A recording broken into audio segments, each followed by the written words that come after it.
The Lottery Ticket by Anton Chekhov. Ivan Dmitritch, a middle-class man who lived with his family on an income of 1200 a year and was very well satisfied with his lot, sat down on the sofa after supper and began reading the newspaper. "I forgot to look at the newspaper today," his wife said to him as she cleared the table. "Look and see whether the list of drawings is there." "Yes, it is," said Ivan Dmitritch. "But hasn't your ticket lapsed?" "No, I took the interest on Tuesday." "What is the number?" "Series 9, 499, number 26." "All right, we will look. 9, 499 and 26." Ivan Dmitritch had no faith in lottery luck, and would not, as a rule, have consented to look at the lists of winning numbers, but now, as he had nothing else to do and as the newspaper was before his eyes, he passed his finger downwards along the column of numbers. And immediately, as though in mockery of his scepticism, no further than the second line from the top, his eye was caught by the figure 9499. Unable to believe his eyes, he hurriedly dropped the paper on his knees without looking to see the number of the ticket, and, just as though someone had given him a douche of cold water, he felt an agreeable chill in the pit of his stomach, tingling and terrible and sweet. "Masha, 9499 is there," he said in a hollow voice. His wife looked at his astonished and panic-stricken face and realized that he was not joking. "9499?" she asked, turning pale and dropping the folded tablecloth on the table. Yes, it really is there." "And the number of the ticket?" "Oh yes, there's the number of the ticket too. But stay, wait! No, I say! Anyway, the number of our series is there. Anyway, you understand." Looking at his wife, Ivan Dmitritch gave a broad, senseless smile, like a baby when a bright object is shown it. His wife smiled too. It was as pleasant to her as to him that he only mentioned the series, and did not try to find out the number of the winning ticket. To torment and tantalize oneself with hopes of possible fortune is so sweet, so thrilling. "It is our series," said Ivan Dmitritch after a long silence. "So there is a probability that we have won. It's only a probability, but there it is." "Well, now look." "Wait a little. We have plenty of time to be disappointed. It's on the second line from the top, so the prize is 75,000. That's not money, but power, capital. And in a minute I shall look at the list, and there, 26, eh? I say, what if we really have won?" The husband and wife began laughing and staring at one another in silence. The possibility of winning bewildered them. They could not have said, could not have dreamed, what they both needed that 75,000 for, what they would buy, where they would go.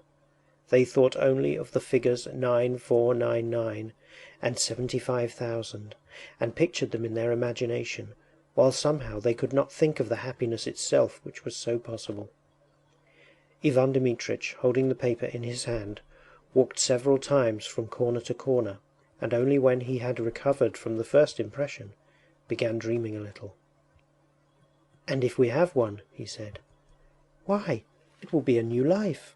It will be a transformation.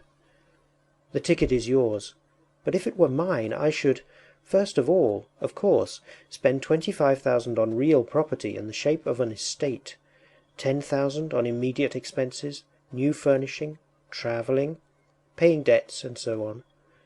The other 40,000 I would put in the bank and get interest on it." "Yes, an estate, that would be nice," said his wife, sitting down and dropping her hands in her lap. "Somewhere in the Tula or Oryol provinces. In the first place, we shouldn't need a summer villa, and besides, it would always bring in an income." And pictures came crowding on his imagination, each more gracious and poetical than the last.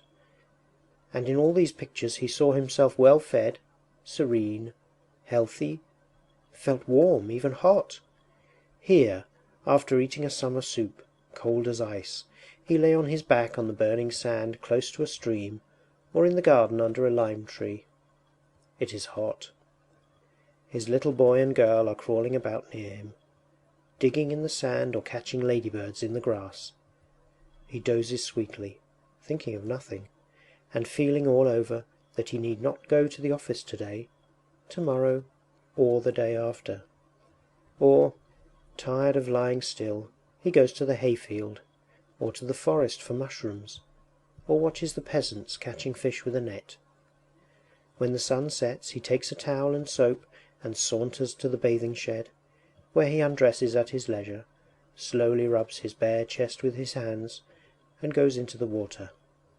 And in the water, near the opaque, soapy circles, little fish flit to and fro, and green water weeds nod their heads.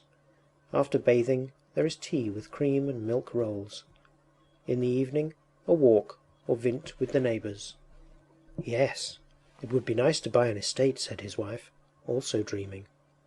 And from her face it was evident that she was enchanted by her thoughts. Ivan Dmitritch pictured to himself autumn, with its rains, its cold evenings, and its St. Martin's summer. At that season he would have to take longer walks about the garden and beside the river, so as to get thoroughly chilled, and then drink a big glass of vodka and eat a salted mushroom or a soused cucumber, and then drink another. The children would come running from the kitchen garden, bringing a carrot and a radish smelling of fresh earth, and then he would lie stretched full length on the sofa, and in leisurely fashion turn over the pages of some illustrated magazine, or, covering his face with it and unbuttoning his waistcoat, give himself up to slumber. The St. Martin's summer is followed by cloudy, gloomy weather. It rains day and night, the bare trees weep, the wind is damp and cold.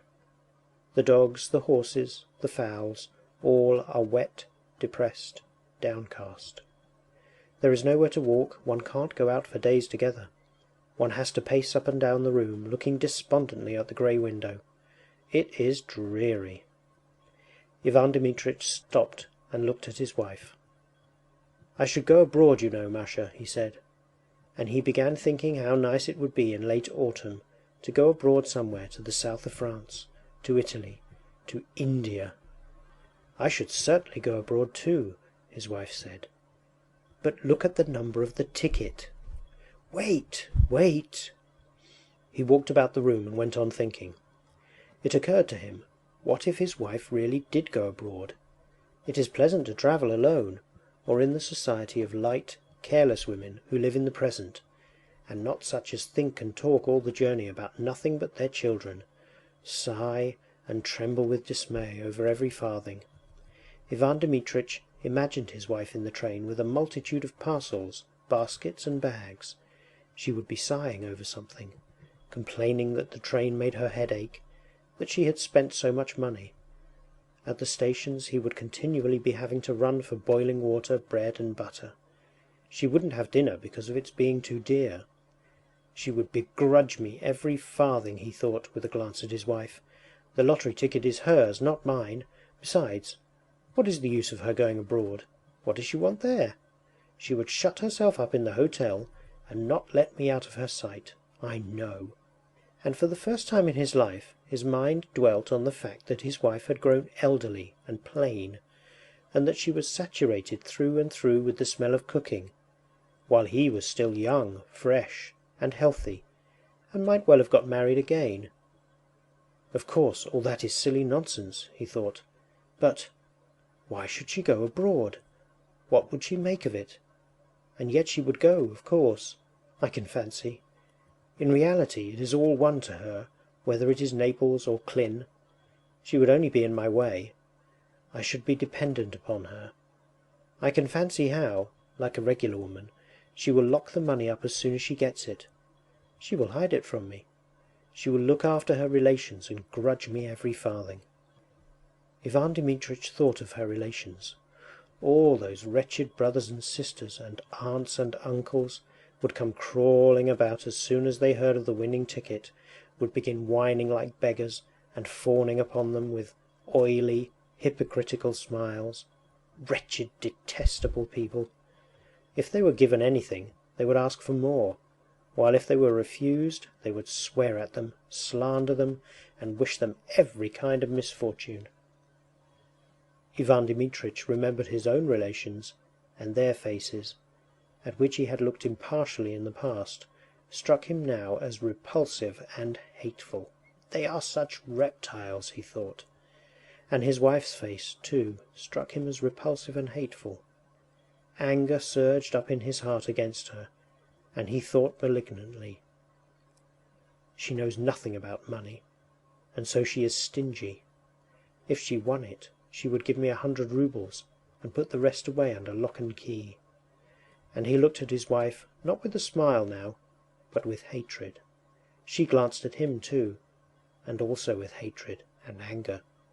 She had her own daydreams, her own plans, her own reflections. She understood perfectly well what her husband's dreams were. She knew who would be the first to try and grab her winnings. "It's very nice making daydreams at other people's expense," is what her eyes expressed. "No, don't you dare!" Her husband understood her look. Hatred began stirring again in his breast, and in order to annoy his wife he glanced quickly, to spite her, at the 4th page, on the newspaper, and read out triumphantly, "Series 9499, number 46, not 26." Hatred and hope both disappeared at once, and it began immediately to seem to Ivan Dmitritch and his wife that their rooms were dark and small and low-pitched, that the supper they had been eating was not doing them good, but lying heavy on their stomachs, that the evenings were long and wearisome. "What the devil's the meaning of it?" said Ivan Dmitritch, beginning to be ill-humoured. "Wherever one steps there are bits of paper under one's feet, crumbs, husks. The rooms are never swept. One is simply forced to go out. Damnation take my soul entirely! I shall go and hang myself on the first aspen tree." End of story.